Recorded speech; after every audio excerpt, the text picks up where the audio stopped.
bearing wire lies in the plane of rails. Find the external force applied on the rod PQ. These are fixed. The rails are also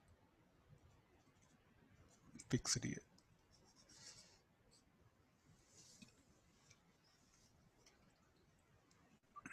Now look at now where we are moving the rod in a field of a long wire. No? Till now what happened, we confined ourselves to the uniform magnetic field. So here we are going to jump into rotational, so this motion EMF where the B will be variable. The magnetic field will be non-uniform. And one best example is the field produced by long wire is a non-uniform magnetic field.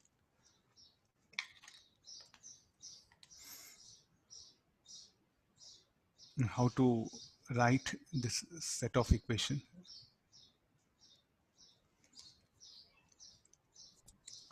So what is the field due to long wire? Mu naught I by 2 pi x, mu naught I by 2 pi y.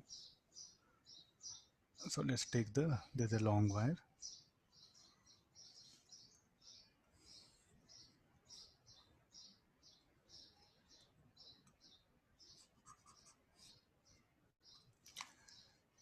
There's a rod PQ.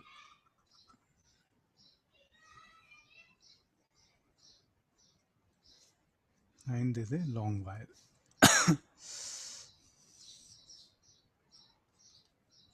Infinity, let this be A, let this be L. So these are the things given, and it is moved with a constant speed V naught. So as it is moved with a constant speed V naught, so can we assume it made up of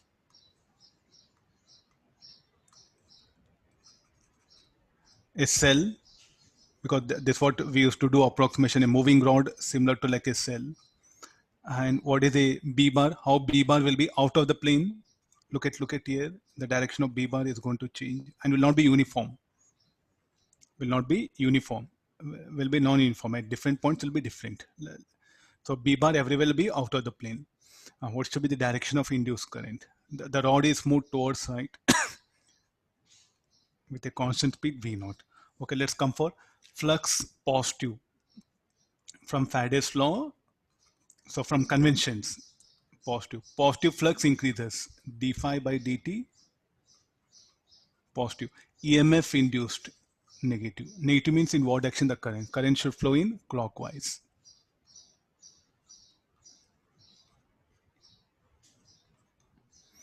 Okay, then apply the B bar current. So in what direction the BIL force will act on this? It will be like this, but B is not constant. B is different at different points. Let's see later on. So therefore I must apply external force in this direction, and how much it should be? It should be equal to BIL. But what is the problem here? The B is not constant. So how to get this one? And how to calculate EMF at different points on the rod PQ? The EMF is different. So what is the method we use is? So let me take a small elemental length, elemental strip here.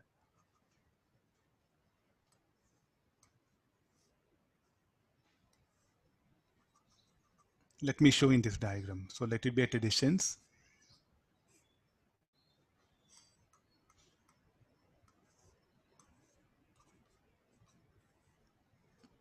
So length of this element be dx. What is the EMF induced in this small element? Let it be d. So what is dE is equal to? So dE is equal to bV into dx. What is B? Due to long wire, mu naught I 2 pi x.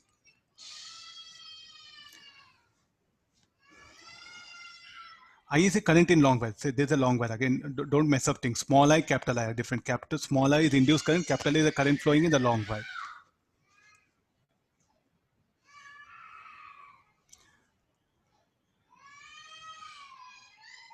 So after getting this, so I know D. What is the total EMF induced in the rod?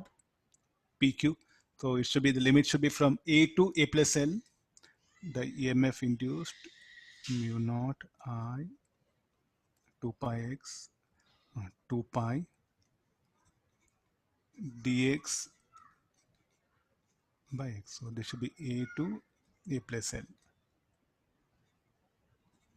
So mu naught IV 2 pi log of A plus L by E. So this is a total EMF induced. Is it okay now? So when in a non-uniform mind field, what you should do, as in small element, EMF induced in that small elemental length dE, then integrating will get the total EMF induced. Then what is I is equal to? I is equal to E by R. Mu naught IV by 2 pi log of 1 plus L by A. Keep it here now. How to get that external force? Again, I'm going to assume a small element dx. Then what is the ampere force acting on that small element? Then I'll integrate, I'll get the total ampere force acting on the rod PQ. And that much of external force that should be applied on the rod PQ so that the speed of the rod will remain constant.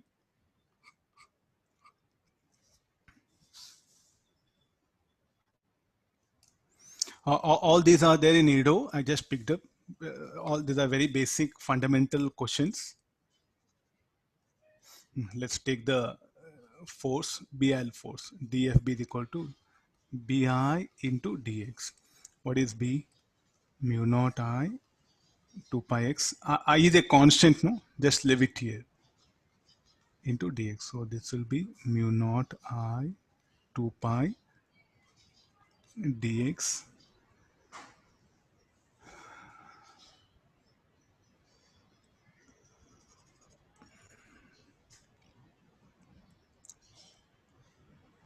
This I should be there. Huh?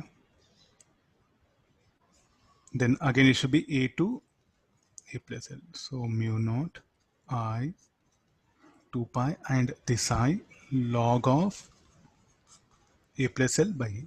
Substitute the value of I. That should be the total force acting on it. And what should be the external agent force? This external agent should apply force equal to this one.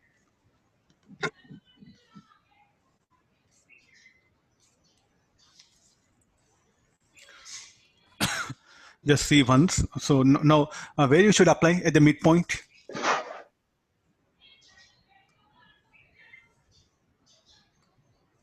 Now we'll apply force at the midpoint. Where do this ampere force lie? Will not at midpoint, no? Will be below the midpoint. You can see that field strength here as you move away from the Y, it decreases, no? So the resultant force will be acting somewhere here. So to avoid that torque thing, so I'll apply FXL somewhere here. So they may test with these also. The point of application of external force. So to avoid the rotational effect on the on the rod, it will be like this. It should be here. So the net torque on the rod about center of mass will be 0 and it will continue its uniform velocity motion. Otherwise, it will try to have that rotational effect. The point of application should be somewhere below the midpoint.